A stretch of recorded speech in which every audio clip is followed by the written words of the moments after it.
In this segment, Stephanie Miller welcomes her guest, a former FBI agent, to the program. Together, they catch us up on the latest investigations concerning Donald Trump.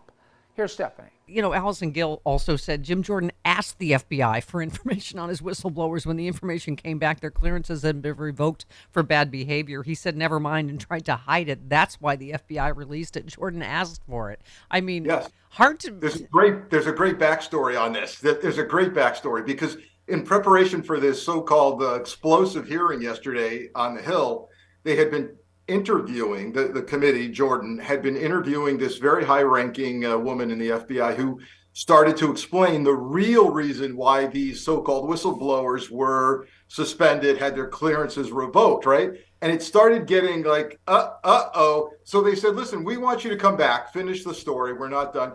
And she said, she called their bluff and she said, yeah, I'll come back. I'll come back on the day of the hearing. And they went, you know what? Never mind. So the FBI decided to go in writing with the reasons why these personnel were revoked. And they handed out a letter on the eve of this hearing to all the members, and it made the press. It tells me the FBI's had it. The FBI's had it with false allegations about them, and they're going to just give you the facts, not the fiction that Jordan was trying yesterday. Yeah, Frank, as someone that was in the FBI for many years, I think I heard you say multiple times yesterday on TV, you're like, I must have missed the memo about them being a liberal leftist organization. Right. I mean, any sentient being knows that, the FBI leans conservative and certainly, helped Trump in 2016. I mean, it's just, they think we have no short-term memory, right? Yeah, I was out sick on the day that the FBI decided to go liberal. I don't know. But yes, by virtue of the fact that they enforce laws, et cetera, yeah, they lean conservative. So this notion that Chris Wray, appointed by Trump, a Republican, has somehow turned the agency into the deep state liberal bastion and is targeting MAGA is a joke. Look, it's transparent what's going on here, whether it's the Durham report, whether it's Jim Jordan's weaponization of government hearings. The attacks on the FBI are about undermining the FBI. Why? Because they see what's coming. Because the FBI is investigating Trump with Jack Smith. People understand Jack Smith, special counsel, looking at Trump and his cohort. The investigative arm there is the FBI. So if you attack and discredit the FBI, when the day comes that Trump's indicted, Mark Meadows, just start rattling these people off, you can now tell your base, I told you the FBI was biased. Yeah. Frank, talk a little more about why this was such a debacle yesterday. I mean, I think even lay people like me understand that if you don't do your job, you get fired. These agents were obviously fired for cause, for being conspiracy theorists about January 6th, not pursuing January 6th terrorists, whatever the specific thing is.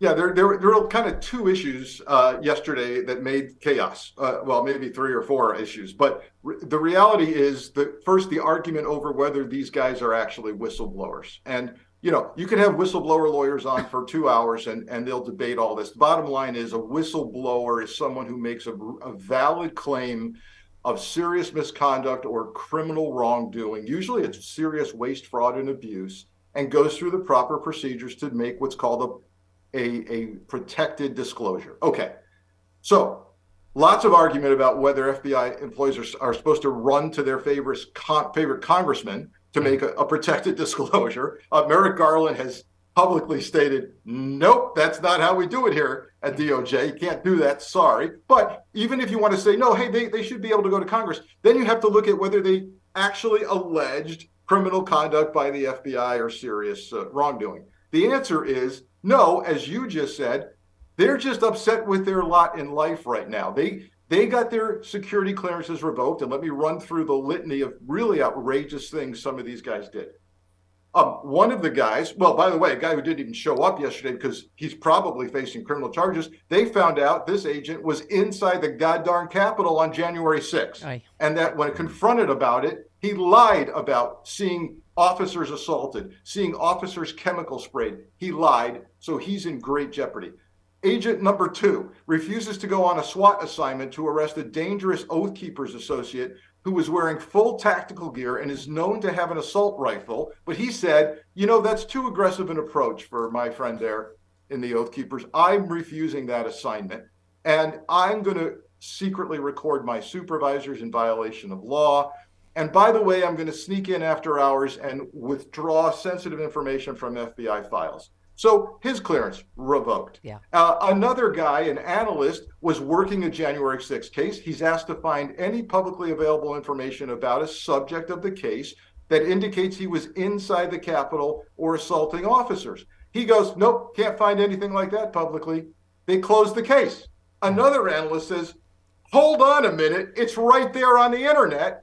He's inside the Capitol and he's assaulted police officers. So that guy's got his clearance revoked. Fine, There's let's be your right. whistleblowers. Let's be clear. They are not fired for having conservative views. It is not a conservative view to say, "Oh, these were peaceful tourists at the Capitol." That is not a fact. That is not the truth. Yeah. That is a lie. That's a right-wing lie, in fact. And here's the irony of all of this, right? The far right MAGA folks are screaming bloody murder that they think the FBI is politically biased toward the left and against the MAGA movement, and they don't want politics in FBI decision making. So what happens? The FBI disciplines these agents and analysts for doing what? Inserting their political beliefs into their job performance, and suddenly they become heroes and darlings of the far right. So look, they're bought and paid for. Two of those guys who testified yesterday admitted on national television they took cash from Kash Patel, right? One of them was also given a job at a think tank that's associated with Mark Meadows, Trump's former chief of staff. So, it's whistleblowing for fun and profit. Yeah, I was just going to say those would be what you would call tainted witnesses, I believe, in the FBI. Also, well, I was going to say at least these guys showed up, unlike James Comer's, I don't know, missing informants and or whistleblowers. You tweeted about that. Republican admits key informant against Joe Biden now missing. I mean, oh my God, if you think Jim Jordan's S show, Jim Comer's, what do you make of all that? Of them saying, oh, he's gone missing. We don't know where they are. All, by the way, this is all connected to our discussion. It's the fact that they're trying to generate this notion that they've got the goods. They've got the goods on Hunter Biden. They've got the goods on the Russia investigation. They've got the goods on FBI retaliation against conservative employees. And time after time after time, so far, it's come up with zero. But here's the question really for me is, so we're in our own kind of rabbit hole right now, right? Your listeners are savvy. The folks who listen and watch me on MSNBC, they're getting as much truth as they can try to consume. But if you turn over to Fox News, which by the way, broadcast much of the hearing yesterday live, right? The only network that chose to go live, they're spinning this so that if you watch those far right outlets, you're getting the FBI is corrupt. There's an informant that might have thrown out a window that can give us all the dirt on Biden, and they can't find him, right? And Durham found that the Russia case should never have been opened. You're getting all of that, but no one's telling you that it's wrong. Yeah. No, you're right. Now that you're saying it, I'm like, it's better to say he's missing mysteriously, and probably the Clintons had him killed, than that he has nothing, right? That he's another joke, whoever it is. He fell out a window in Moscow. Yeah. You I also tweeted about Jim Jordan plans to summon John Durham to testify after release of. Oh my God! What can we say about this Durham report? I mean, and then Jim Jordan trying to have him on as if there's some there, right? Well, I got to tell you, as someone who eons ago actually interned in law school for John Durham, I am absolutely gobsmacked at what he's turned into, which is a man on a crusade to try and salvage what's left of the Republican Party. And so the bottom line is this, with regard to the Durham report, over 300 pages, same stuff, different day. Yeah. Why do I say same stuff, different day?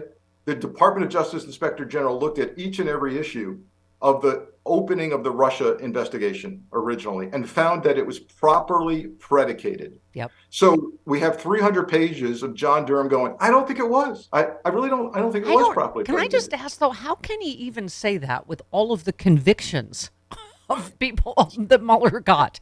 People that pled guilty went to prison for colluding with Russia. I mean, Marco Rubio's just saying how this, is so damning, the Durham report. Marco Rubio was the head of the committee that said Russia interfered in 2016 to help Donald Trump, period. Yeah, the proof is in the pudding. So you're telling me there's no collusion. And by the way, the same night that the Durham report came out, Bill Barr, former attorney general, who named Durham, right, because he didn't like the IG's results, he was on Fox News that night saying it's astounding. Well, Trump's been totally vindicated by the Durham report. Well, he's making the stuff up that he wanted to happen. And yeah, it's 24 Russians were indicted by the Mueller special counsel inquiry for interfering with the election. As you said, the GOP-controlled Senate Intelligence Committee found the Russians did interfere in the election. Yet we keep getting this regurgitated fable that nothing was found, no collusion. Yeah. Let's talk about, you tweeted National Archives will turn over 16 records to DOJ as evidence Trump knew how to properly declassify documents. And you were talking about the attorney that just quit, the Trump attorney. You said he organized the searches of Mar-a-Lago storage areas for classified documents, testified at grand jury. Now he leaves the Trump team. This all seems, connected, as they say in Fargo. It seems like Jack Smith is moving at warp speed on the classified documents. Where do you think we are with that? He is, thankfully, finally, he's got it in high gear, and we could talk about how Garland did not have it in high gear, but here's where we are, right? And there's all clues that things are happening in a forward-moving direction. So this is significant that we've learned that National Archives has been engaged in a battle with Trump. Trump's been trying to fight the release of 16 documents that show allegedly that he knew absolutely how to properly declassify documents. Yeah. So what might those 16 documents be? It might be instructions that he signed, training that he signed off on, or listen to this, actual evidence that he signed declassification papers so that he knows he's done it and he doesn't want that getting out. And a judge has decided, nope, that's got to go to the special counsel. So he must be in panic mode because he knows I actually did this right. And now I'm claiming I don't have to do it that way. Yeah.